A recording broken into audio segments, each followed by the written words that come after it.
This weekend's camp was really to prepare ourselves for what we have coming up next. So what do we have coming up in 6 weeks, everyone? We have the CrossFit Open. And what happens after CrossFit Open? For those that qualify, we move to the quarterfinals, then we've got the semi-finals, CrossFit Games, and loads of cool little things that happen in between that. So the purpose of this talk is to really just outline the rest of the season. And it's at this point in the year that I think athletes can get it very wrong or get it very right. When I say get it wrong, what often happens is that we get to January time and we start to panic. We start to get a little bit scared because the Open's coming up, and we start to make some of the fundamental errors that we see a lot. Some of that is overtraining, thinking that we need to start doing more in order to be prepared for the season. A lot of it is under recovery. So, we increase our intensity, we increase our volume, but we don't step up the recovery process. At the end of the day, what we talk about all the time is this concept of peaking. And what peaking means is that as an athlete, we want to pick one, maybe 2 times in the year that we want to be at our best. Okay, and then when I say at our best, that doesn't just mean physically at our best, it means mentally at our best as well. So if an athlete is not at their physical or mental best, when the competition comes, what it means is that they have not executed their peak. And if you're like me, you may have experienced this sometime in the past. You work all year for a competition, and then you get to the competition, and you feel flat, you feel burnt out, you feel like you don't have the extra energy to push. Has anyone experienced that before? Now, if that's happened to you, the likelihood is something went wrong in the planning. In the run-up and the lead-up to that competition, something wasn't quite right. So the purpose of this next talk is to really focus on what can we do between now and our competition. So have a look at the bottom screen here, guys. Let's talk about what we have coming up next. Next up, we have the CrossFit Open, which is in 6 weeks' time. After that, for those who are doing the quarterfinals with teams, we have 11 weeks. For those who are planning to compete in the quarterfinals, you have 13 weeks. Masters semi-finals, if you're an age group athlete, you have 15 weeks. The semi-finals in Asia, you have 16 weeks. For those who are targeting the CrossFit Games, and we have Lee Coates, who's been to CrossFit Games twice in the age group Masters category, we have 20 weeks to be confirmed, still waiting on that. And for those who are targeting the CrossFit Games, we have 28 weeks. Next slide, please, Anne. So the next question that I want to put to all of you in this room is, which part of the season are you going to focus on?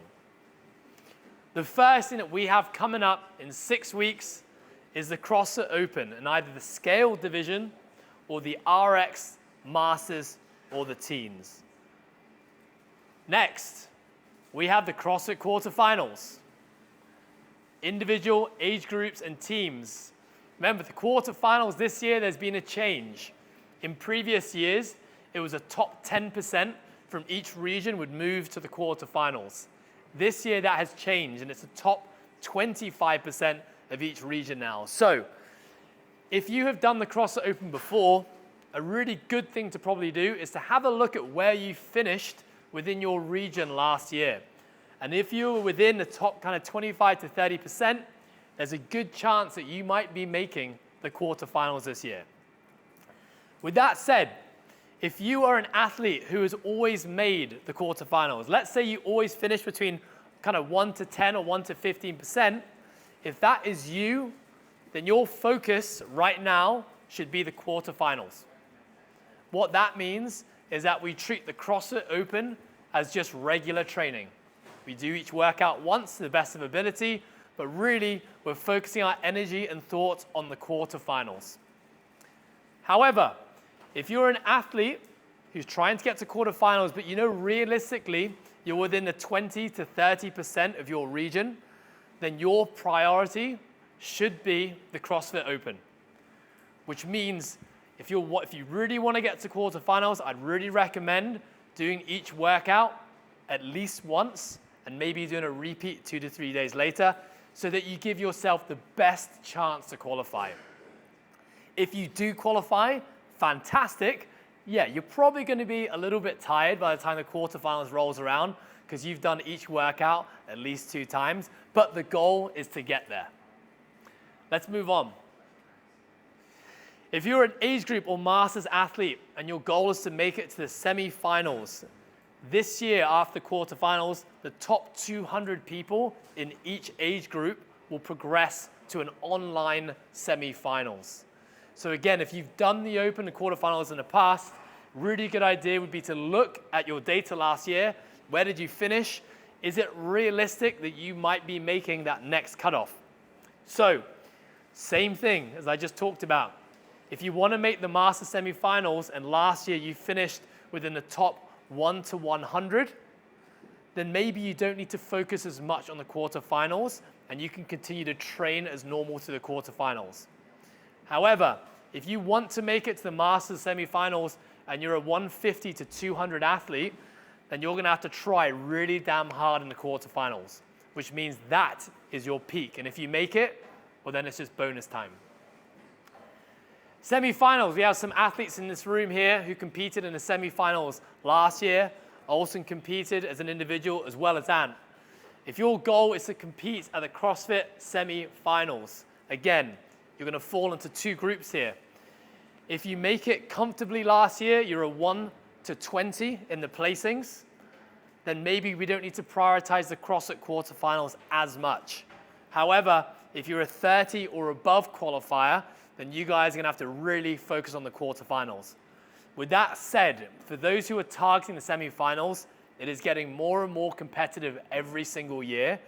To be honest, I think every athlete, even some of the best in the games, you guys really need to prioritize the quarterfinals and bring your best performances if you want to qualify. There's more and more athletes coming into the Asian region, around the world every single year. And really, there's not that many athletes who are guaranteed spots to semifinals. Those who are looking to get to CrossFit Games, it's looking like there's a different format this year in the Masters category. It's going to be run by an external company called the Legends. You guys will be anywhere between the top 20 to 40 of your division, the semifinals. So for those who are a Masters athlete, it's a long season. You've got the Open, you've got the quarterfinals, you've got the online semifinals, and then you will be traveling to the US to compete in the finals. Obviously, for those who are looking to make it to the CrossFit Games, in Asia, realistically, you guys are going to have to work really hard in the quarterfinals to qualify. You're then going to have to work really, really hard in the semifinals because only 2 spots go to the CrossFit Games. So if you are targeting that CrossFit Games or semifinals, you're going to have to pick 2 peaks, 2 times in the year that you're going to have to be at your best.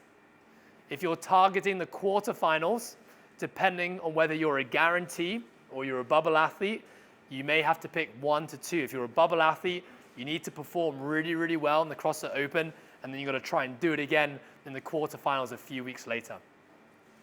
Sound good, guys?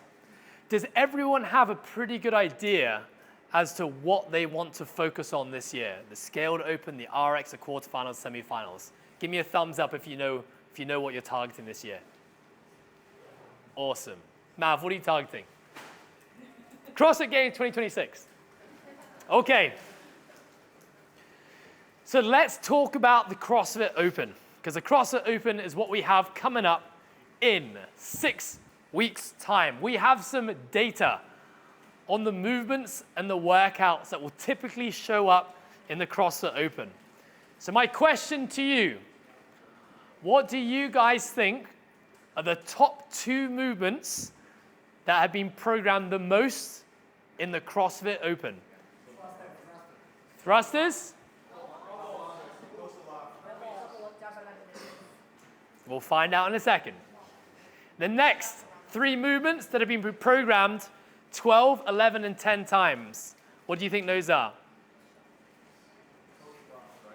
Toes to bar. Double unders. Chest to bars. The next 3 movements, they've been programmed 9 and 8 times. What do you think those movements are? Said it over here before. Wall balls. Let's have a look. Next slide. This is going to be a little bit small. But if you're thinking about what you need to be prioritizing between now and the CrossFit Open, I'm starting with the movement that's been programmed the most down to the program that's been programmed the least. The movement that has been programmed the most in the CrossFit Open is thrusters, followed by double unders, followed by toes to bar, chest to bar, wall balls, deadlifts, burpees, and then the barbell snatch. Those are your top 8 to 10 movements that have been programmed the most in the CrossFit Open. So if your goal is to perform in the CrossFit Open, because maybe you want to crush scale division or the RX, or you want to qualify for the quarterfinals, if I was going to recommend which movements you need to make sure you have the ability to execute well, it's going to be those 10 movements. So let's put this into context. We have some people who really want to do well in the CrossFit Open, and they spend 3 sessions a week working on their handstand walks and their ring muscle ups. I know they look sexy on Instagram, but they also don't have their double unders. What should we be focusing on more? The double unders, right? So this is a really good thing for you guys to do now. If the Open is your target, look at the movement tracker. We'll send this to you guys after the camp, and make sure you are ticking the boxes on the movements that are most likely to show up. And movements that have a less likelihood of showing up, we should be spending less time on those movements. We agree? Fantastic. Let's break this down now. Okay, so I want to talk to each and every one of you who now has your target for the season. So hands up if your goal is to do the CrossFit Open in the scale division this year. Crush all 3 workouts. Oh, nice. We got a bunch of RXs here. Okay, well, let's ask the next question. Hands up if your goal is to be at your physical and mental best for the CrossFit Open. Next slide, Dan. Okay, predictions on things we're going to see. Higher skill movements, handstand push-ups, wall facing, and back to wall. Handstand walking, ring muscle-ups, bar gymnastics. If you're part of the process, we've been doing lots of complexes recently. I have a feeling complexes are going to show up at some point. All barbell movements, kettlebell movements. We've got to be proficient with the snatch, clean and jerk, thruster, squatting variations, both with a single kettlebell and a double kettlebell. Of course, dumbbell movements, skipping variations, single unders, alternating steps, crossovers, double unders, double crossovers. Those are my predictions on what I think might show up in the CrossFit Open this year. There is most likely going to be a strength test. All right, so we can't just focus on skills and metabolic conditioning. We still have to maintain our strength. Our strength work between now and the CrossFit Open should be a combination of isolated strength work and also fatigue-based strength work. Remember the Open last year? We had that shuttle run burpee pull-up workout, and then we had to do a thruster when we're fatigued. So in our training now, we should be doing both. Strength training when we're fresh, strength training when we're fatigued. For those on the process programming, don't worry, it will be on the program. Okay, we're going to make sure our aerobic capacity is good for both short, medium, and long time domains. When we talk about the CrossFit Open, how long is long?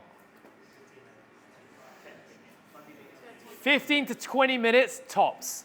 So we probably don't need to be doing 30, 40-minute workouts right now. We need to spend a bit more time and energy focusing on anywhere between the 5 to 20-minute mark, because those are the tests that we're most likely going to see. Monostructural movements, we need to be focusing, guys, on rowing and shuttle runs. Assault bikes aren't going to be in the Open. Swimming is not going to be in the Open. Outdoor running is not going to be in the Open. Echo bikes, bike ergs, ski ergs, all great tools for developing aerobic capacity, but they're not going to be in the Open. So if your goal is to be at your best in the Open, we want to spend a bit less time doing those things and a little bit more time on things like shuttle runs and rowing. Sorry, Ant, can you just go back real quick? So let's talk about what can we realistically achieve in 6 weeks. Thinking about strength and conditioning now. In 6 weeks, unfortunately, you're probably not going to get stronger.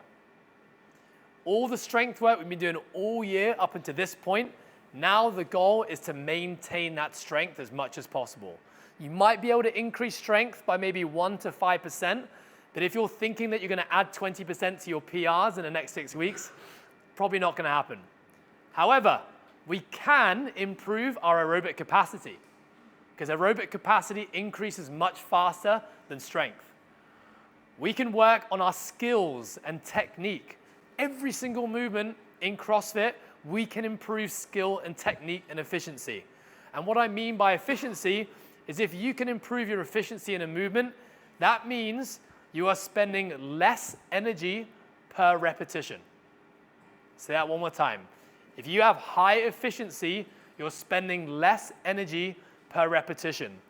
And that always matters when you're doing rounds to time and AMRAPs. So don't be disheartened if you feel like your fitness isn't good enough or you want to get stronger. If you just work on technique, which you can do every single day of the week because it's not very fatiguing, and if you can improve technique in every movement, you are going to get more rounds and more reps in every single workout that you do without being fitter or stronger. Does that make sense, guys? It really makes sense for us to focus a bit more on that stuff. And what is harder on the body? Doing hard conditioning and strength work or doing skill work? Skill work's way easier on the body and we can do it every single day. So I can't stress enough the importance of refining your technique and skill.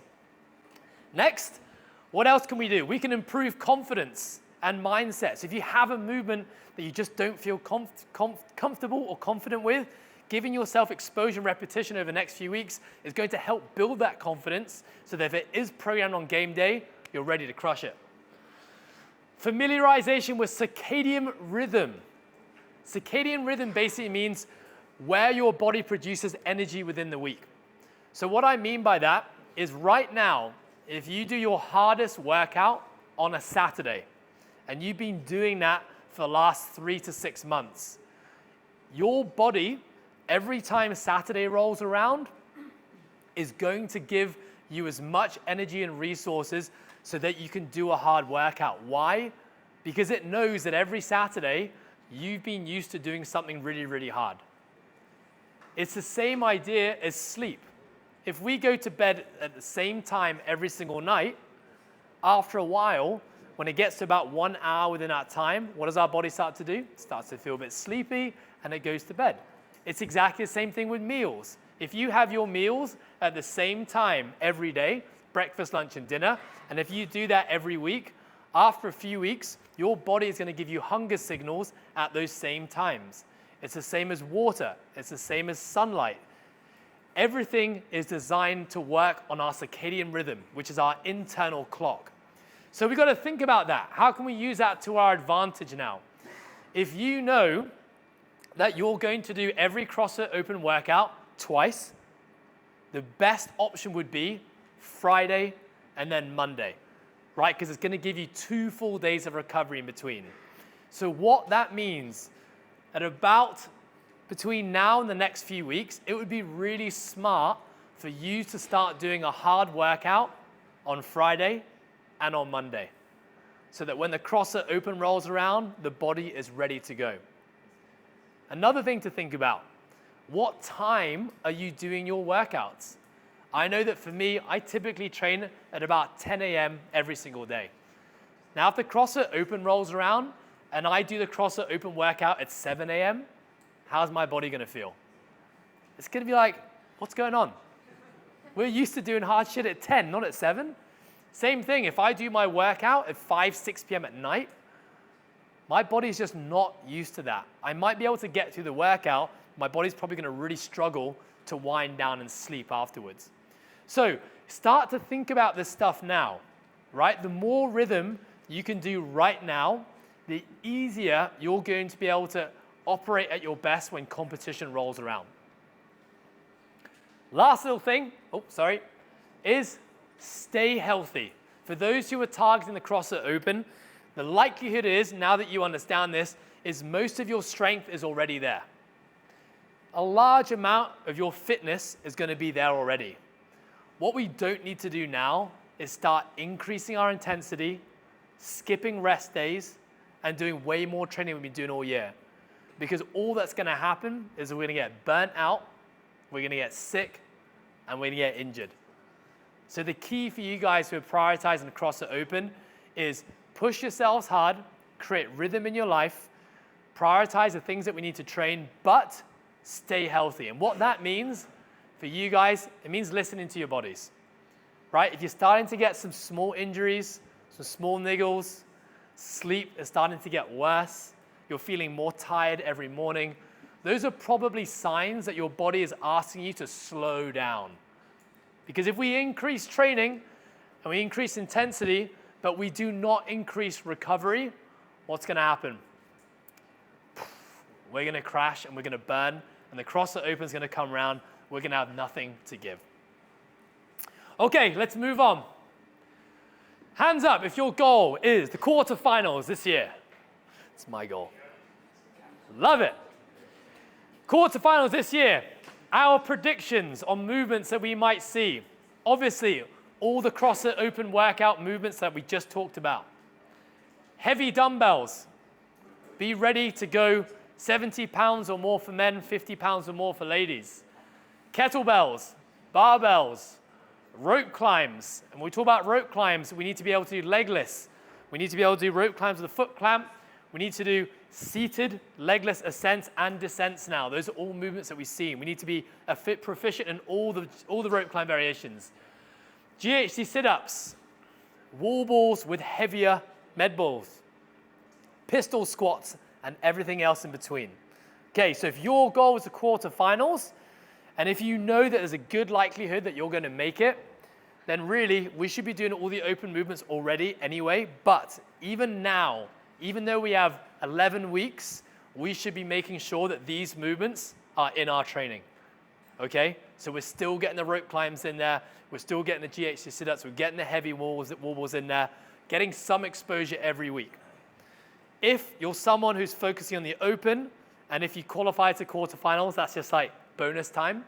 Spend more time focusing on the open movements, and then when the quarterfinal rolls around, good luck. Okay, what else are we going to need for quarterfinals? They're most definitely going to test strength, and I think they're going to test strength in isolation and under fatigue. So we've got to keep our 1 rep maxes up, but we also got to be able to move heavy barbells and weights under fatigue. Going to need both. Aerobic capacity, short, medium, and long. Maybe it might go beyond 20 minutes in the quarterfinals.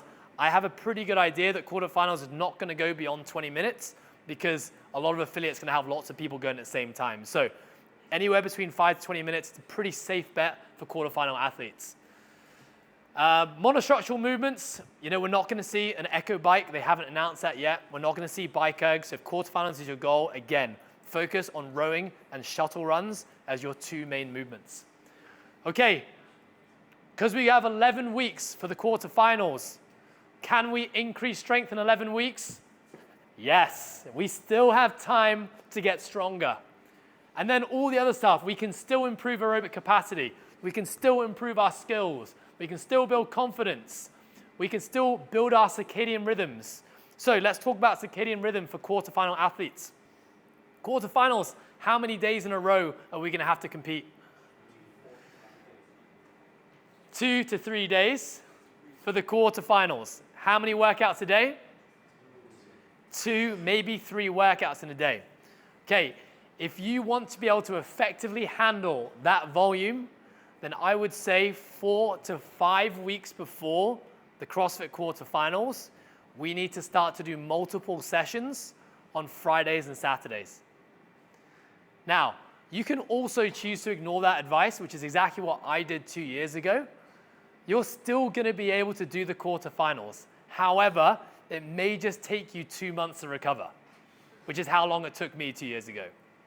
Cool? Now, when I say you need to do multiple workouts in multiple days, it doesn't mean that your workouts have to be quarterfinal level intensity, right? We don't have to be smashing ourselves every workout.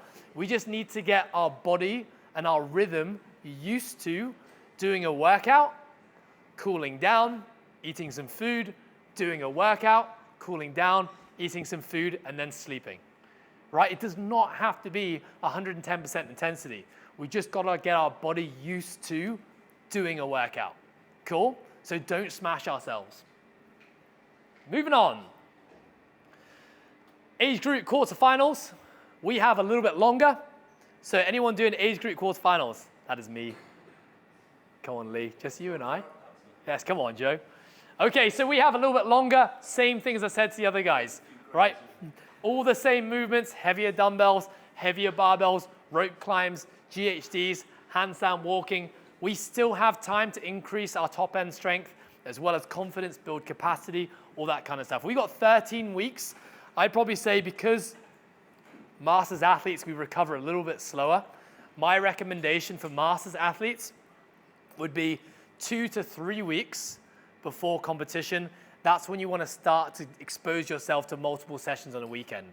Why I would not recommend masters athletes starting to increase volume 5-6 weeks ahead is because we just don't tolerate volume as much. Apart from Lee. Lee's a bit of a freak. But for the rest of us, about 2 to 3 weeks is more than enough time to tolerate the volume that's going to be required. Cool? All right, almost there. Semifinals. Masters. Lee Coates, we got 15 weeks until the semifinals. Again, all the same movements that you're going to probably see in the quarterfinals. I don't think you're going to see any differences. You might see the addition of something like an echo bike. That might be a piece of equipment they might ask for. But otherwise, you still have plenty of time. Moving on, Am. Asia semifinals. Hands up if your goal is to make it to semifinals this year as an individual or a team. Nice and high.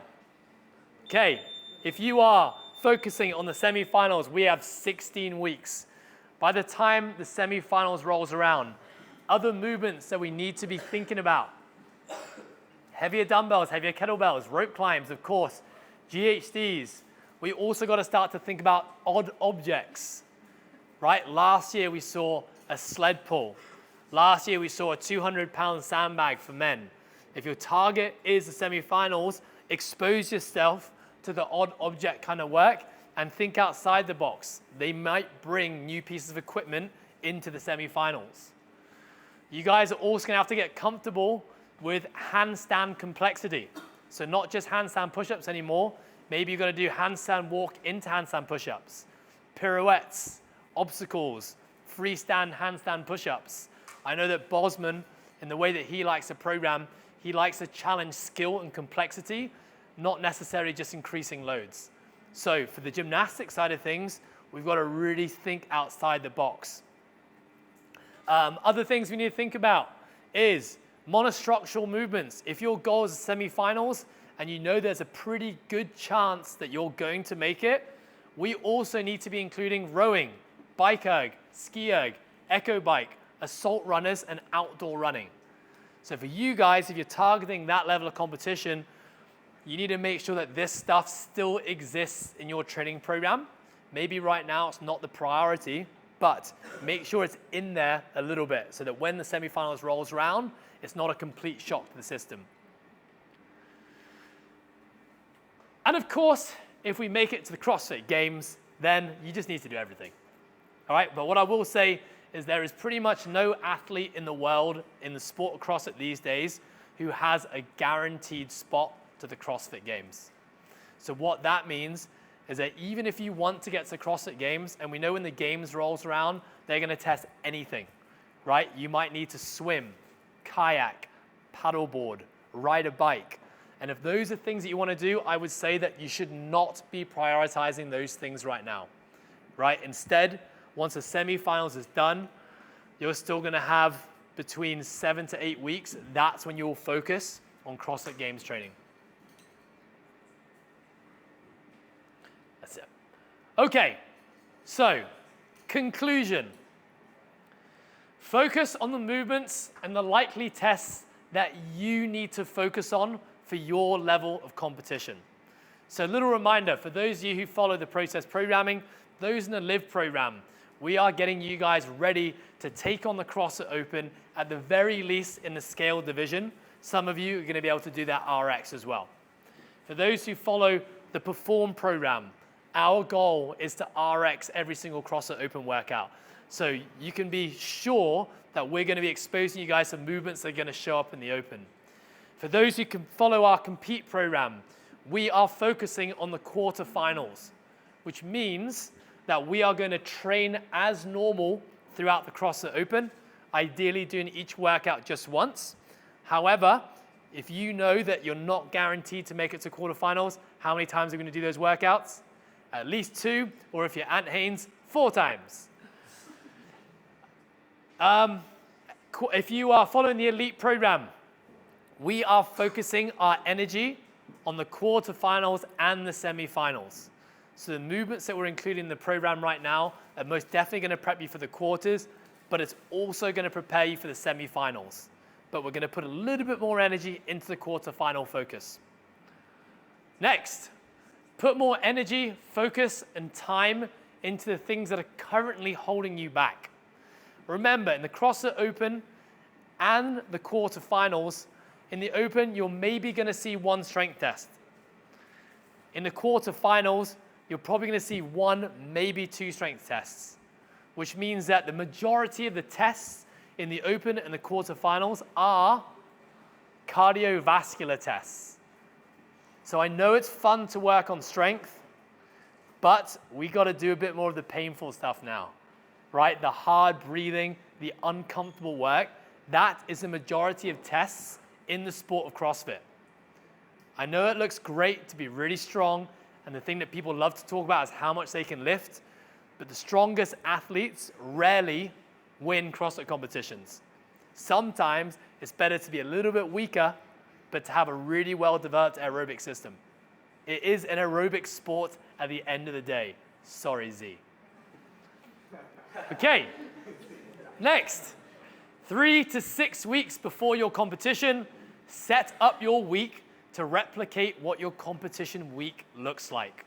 That's the training days, frequency of your training, the time of your training, what your nutrition looks like, your recovery protocols, when you're going to bed, and your sleeping protocols. Next, please, Anne.